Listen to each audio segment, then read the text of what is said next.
want to move on now, Matt, to the Energy Minister, Chris Bowen, Climate Change and Energy Minister, dodging a direct question in Parliament. I thought Sussan Ley was very, very good on this, on household power bills.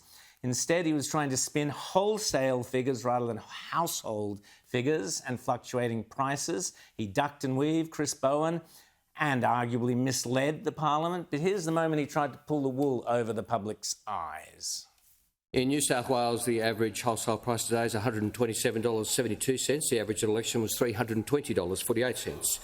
In Queensland, the average today is $107.39. The average at Queensland was average on election day was $347.28. In South Australia, the average today is $185.27. The average on election day was $312.30.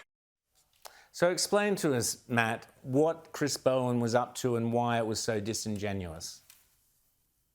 Yeah, well, there's two basic misleading points that Chris was making there. You've highlighted one, that he was quoting wholesale figures, so that's the prices that the transmission companies have to pay before they give the power to your house. So there's extra costs on top of that. The bigger perhaps issue though is he's quoting instantaneous, I think, by the looks of it, daily prices. You can tell it's misleading pretty clearly because Chris was saying that the price has gone from something like $300 a megawatt hour to around $100 a megawatt hour since the election. Has anyone's power bill reduced by a third?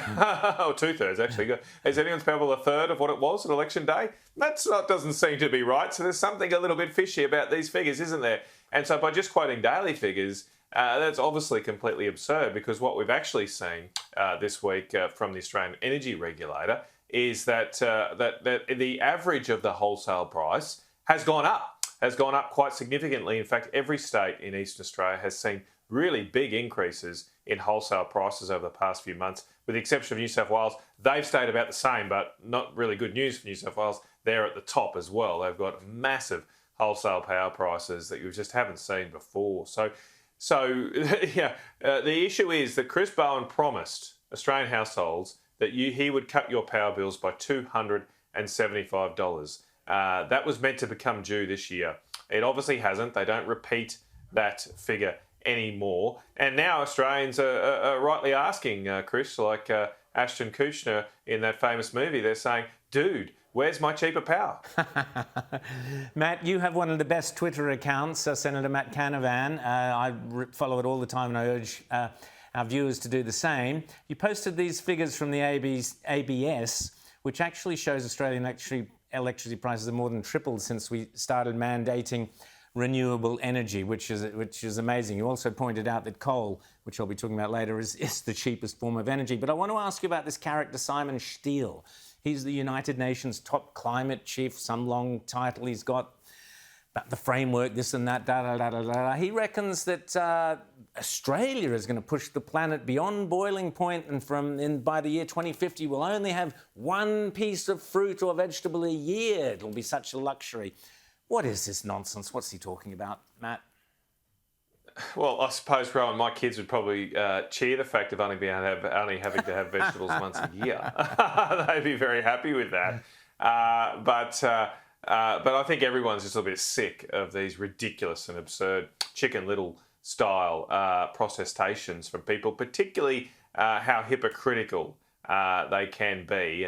And this particular UN climate czar was exposed for hypocrisy this week. Great work from Jeff Chambers there at the Australian, finding out that his job before he was the UN climate czar was a parliamentarian in the Grenadian Parliament in the Caribbean there, and in that role he actually helped pass a bill through the Grenada Parliament called the Hydrocarbon Incentives Bill. Now the Hydrocarbon Incentives Act.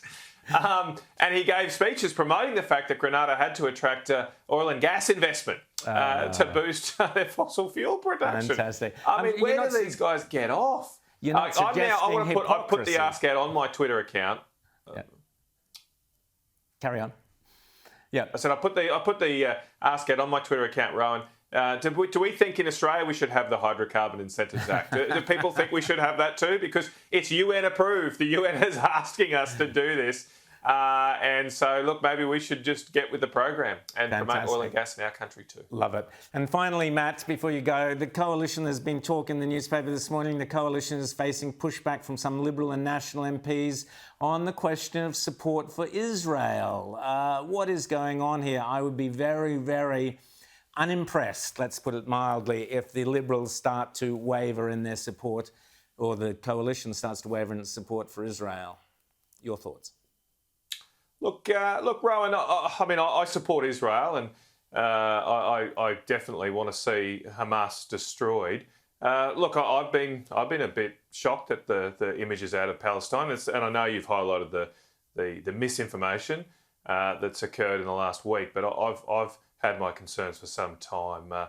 I don't like the images of entire suburbs just levelled, and I realise it's very, very difficult for Israel. I understand that, but we've seen a Catholic church bombed in recent weeks. I have to disagree with you there. I think what is absolutely fundamental is that the hostages are released and that Hamas is finished as a terrorist organisation. That's my take on it. Thanks, Matt.